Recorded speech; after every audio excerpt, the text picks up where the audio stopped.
So this is the very first one that I ever got, this nativity, and it's from Kenya. And what I was drawn to is just the craftsmanship of it. It's beautiful. It's finely made, and it feels so nice in the hand when you hold on to it. It's made out of soapstone, and it's from Kenya. What element of the Christmas story does this piece most represent to you? I think the thing is when I first got this nativity, and then I got another one, and then what I realized is as I started getting more of them, I realized they're from around the world, and that each one shows something about that place, whether it's their culture or the materials that's available to them. But it definitely shows the craftsmanship, an ingenuity of being able to make something out of nothing. And I think that in itself is such a reflection of who God is, because God is like the ultimate creator. Which piece is your favorite? I think it's Mary. I think it's just the beautiful color of it and the shape. Yeah, I think that one's my favorite. So this is a great nativity from the Philippines, and it's made out of coiled newspaper. What I really love about this one is it's just so different. I've never seen anything like it. And it's again, shows that people use the materials that you have. So it's got wood carving for the faces, and then this coiled newspaper. So if you look very carefully, you can actually read the Tagalog that's written on the newspaper. And you can see that there are 3 kings, and then Mary and Joseph. So this one is from Kenya also, and it's made out of, I think it's the stalk of a banana tree and the banana leaves. And so what's cool about this one, there's Mary, that again is you're using the materials that are available to you. And they've created a whole nativity. And even the gifts that the kings bring are kind of very culturally relevant to them, with baskets and things. Let's see if I can set it up. There's baby Jesus. And another one who's bringing an animal.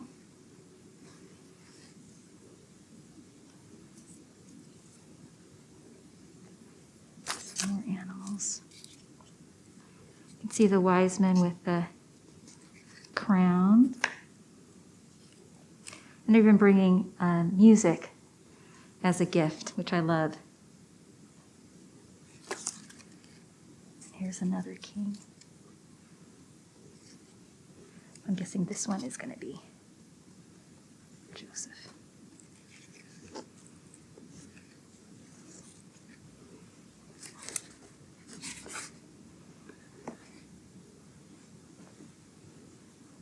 When you think about how long it would take someone to make something like this, it speaks to a type of devotion. What would, in your experience as an artist, what would move you to be willing to sacrifice the kind of time and energy that it would take to do something like this? For me, for art, you have to be inspired in order to really spend time and put in the effort to make something beautiful. And I think making things like this, as you're making it, most likely you're just thinking about the story of Christ as you're making it and the different components of it. And that's the beauty of Nativities, because it tells the story over and over again. As people make it, as people take it out of the box and put it out, you're reminded of the different characters, the different players in the Nativity story that came to worship, that came from afar, that came from nearby, people who were seeking Christ for a long time, like the kings, like the shepherds who just heard the news and rushed right in.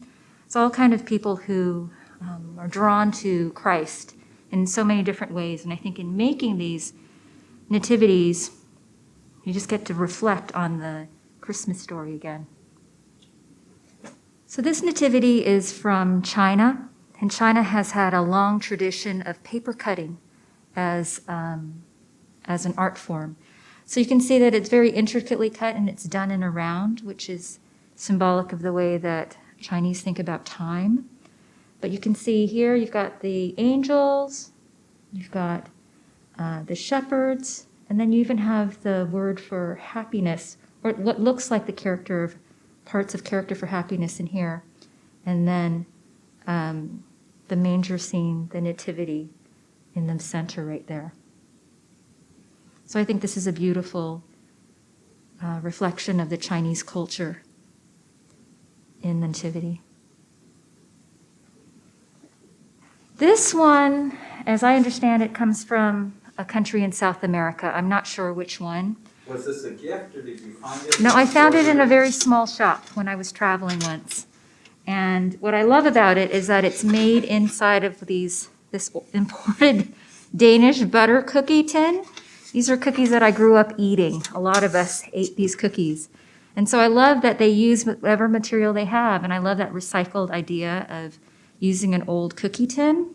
But then you've got this pottery that's done in such a beautiful way with the nap of the cloth and the texture of the bottom of their cloaks and the facial expressions. I think it's just a beautiful kind of melding of recycled and whatever material you have.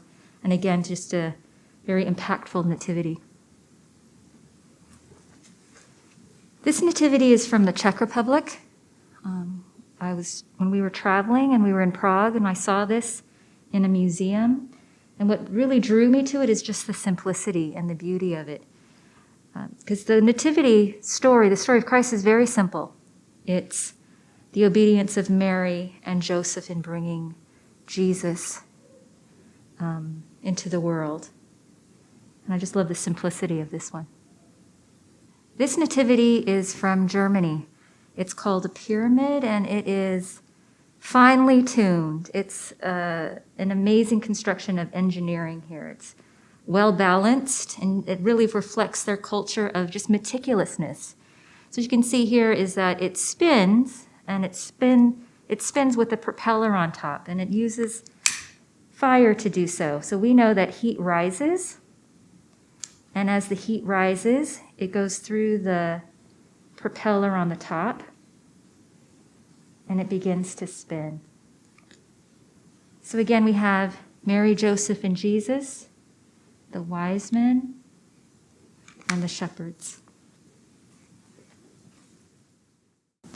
So this is one of my favorite nativities, and it's actually one that my daughter made. So we have Mary, Joseph, and a king bringing a gift. And this is needle felting, so it's taking loose wool and poking it with a very special needle, and then you can create shapes with it. And so what my daughter did, she started maybe when she was, I would say maybe in junior high school. She started with these three, and then every year she would add another one as my Christmas gift. So we have a shepherd. Here's another king. She started with animals, so we have a camel. Of course, the donkey that Mary rode on. They all have to lie down. The angel. That might be my favorite one. Oops. And then the star that she made. This nativity is from Israel, and it's made out of an olive tree. And so this one is obviously a very simple but beautifully carved one with Mary, Joseph, and Jesus. What I love about this one, it just shows the beautiful pattern of the wood. And again, just the simplicity of the Christmas story is with these three characters right here. This is the Star of Bethlehem.